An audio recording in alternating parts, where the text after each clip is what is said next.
Alright, welcome to our lesson today on interpreting and sketching graphs.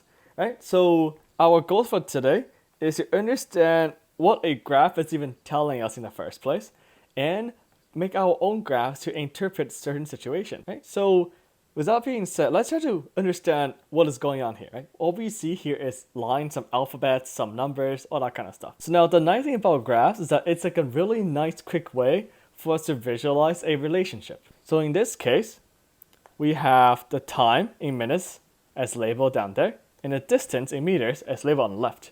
And the first thing to note is that the bottom right here, the x-axis, right? So the horizontal line is called the x-axis, in contrary to the y-axis of the vertical line. So the x-axis houses our independent variable. Right? This is called an independent variable because the entire trajectory, the entire shape of this graph depends on what we have at the x-axis, right? Making the y-axis the dependent variable.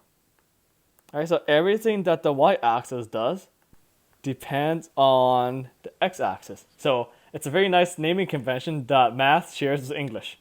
Okay, and in order to interpret this, we just look at how much the line goes up or goes down. So from the segment AB, right, so from this segment right here, we can see that there's a really quick increase, right? So from the segment AB here, we can just see a really steep increase. So in terms of this graph, right, we can just say, oh, look at that. Between around 0 to around like 1.5 minutes. So in between 0 to 1.5 minutes, something happened where we went from around 3 meters all the way up to 8 meters, right? It's like a really quick increase. And then now if we go to BC here, right? We are then followed up as a really steep decrease. You can almost think of it as like looking just at a hill, right? We had a really quick jump up and now a quick plummet down. Okay, in the segment CD here, right? So we're looking at the segment now. CD, everything's the same, right? So got no change. So between the times of 2 minutes and 4 minutes, right? So got 2 minutes, 4 minutes. In this segment right here, nothing's happening. It remained at 5 meters. Whatever the thing is. Okay, we go to D to E. We have a slight increase, right? We can see that the slope here is not very sharp. It's like a gradual increase here on the graph. So there's a slight increase on D to E, followed by E to F, another steep decrease once again, because E to F, we got a quick plummet down. And then F to G, it becomes a bit more gradual. We get a gradual decrease. So the entire interpretation of a graph is pretty standard or pretty intuitive to just, I guess, nature, right? If we just look at how much a graph increases and decreases, it's pretty much looking at a hilltop, right? If the hill is very steep, it's increasing a lot. If the hill is not very steep, it reclines or declines very slowly. So we can use the same logic to interpret a graph. Okay, so now to put that into practice, here's the typical examples that you might see. So right here, we're not really given anything. All we're given here is the title, right? The volume of water in your watering can. And now, the first steps is to always look at the labels of the axes. So in this label down here, we're seeing time in seconds. This label right here is the volume in liters. And as you can see here, from A to B, so in 20 seconds, from A to B is going from 0 to 20 right here. We increase from 1 to 1.5 liters right here. So which means that in just the span of 20 seconds, the watering can filled with 0.5 liters of water. Right? So this is pretty much what the graph is telling us. From 0 to 20 seconds, so in this span right here, we went from 1 liter to 1.5 liter, which means that we added 0.5 liters of water into the watering can. Okay, from the segment B to C, so from 20 seconds mark to around 50 second mark, right? Because between 40 and 60. So for 30 seconds, the water level remained the same. Right? Nothing really happened here, right? We can see that this right here, the water kind of stagnated at 1.5 liters. So nothing happened within the 20 second mark and the 50 second mark. Now the fun part right here, from the 50 second mark all the way to the 70 second mark, the water went from 1.5 liters all the way down to 0. Right? It went from 1.5 all the way down to 0. So which means that in just a span of 20 seconds, right, from the 50th second to the 70th second, the watering can got emptied out.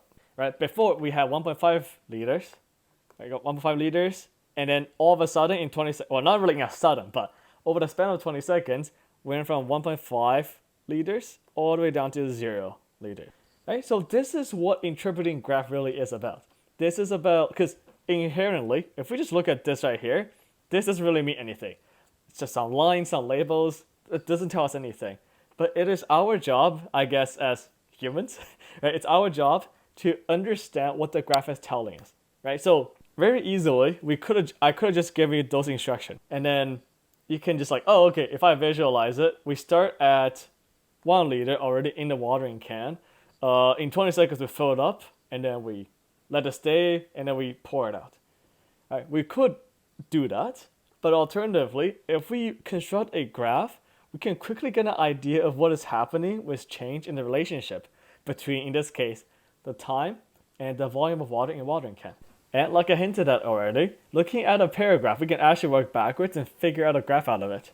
Right? So in this case, at the beginning of a race, Alicia took 2 seconds to reach a speed of 8 meters per second.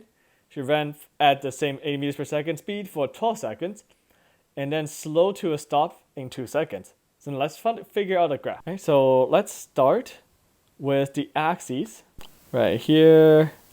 So now let's find the label. So now, first of all, we have to find the dependent and independent variable, right? We want to figure out what goes down here at this bottom. We can either do the speed, right? The speed is the one's number, or the time. And as you can see here, it takes her 2 seconds to get to the speed. It takes her this many seconds to maintain the speed. It takes her this many seconds to go to a stop or no speed. Which means that chances are the time is the dependent or the independent variable, right? The time is independent. All her speed depends on how much time she's taking. So independent is the time. Dependent is her speed. Right? So independent means that it's on the x-axis. Dependent means it's on the y-axis. Okay? And lastly, we want the units. So with time here, we're looking at 2 seconds this, 2 seconds this, 12 seconds that. So time will be in the units of seconds, and speed similarly will be meters per second, right? 8 meters per second, 8 meters per second. But now, how do we know how long this graph is, right?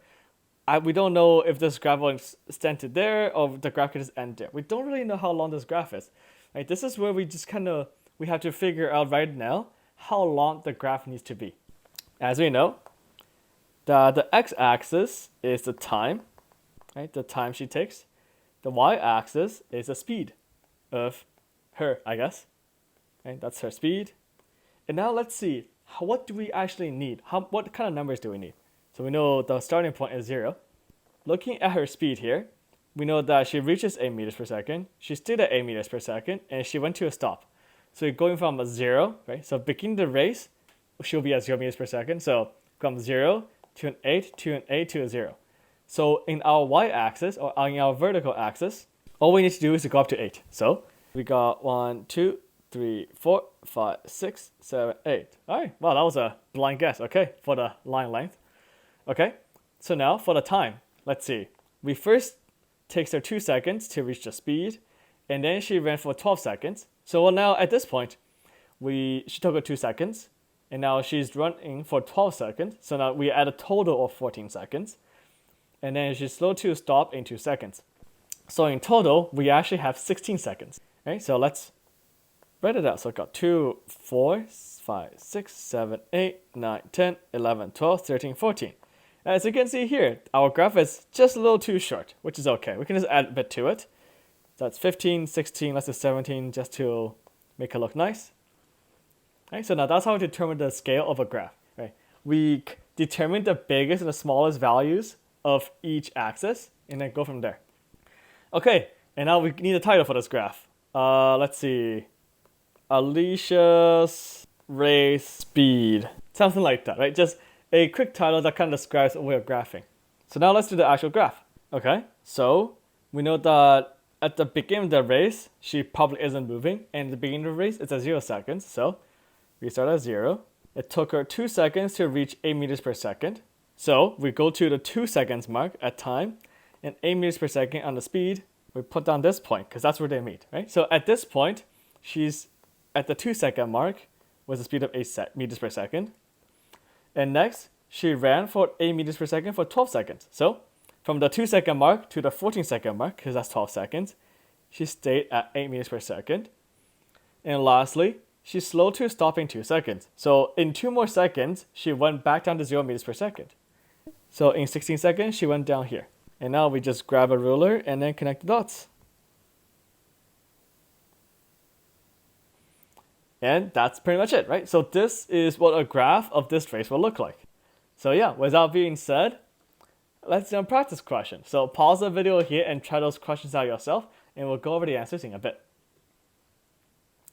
Okay, hope you all had some time to kind of tackle those questions. So the first question, what all we know about this person's drive to work? Again, this is the nice thing about graphs. We don't need an essay to understand what's happening at work. We can just look at a graph and kind of figure out what's happening. So on the bottom, or at the bottom, we have the distance from home. And at the left, we have the car speed. So because we're starting at 0, we can assume that we are currently at home. If we are 0 kilometers out from home, which means that we are just at home. And also, because we're at home, we just start at 0 meters per second, or 0 kilometers per hour.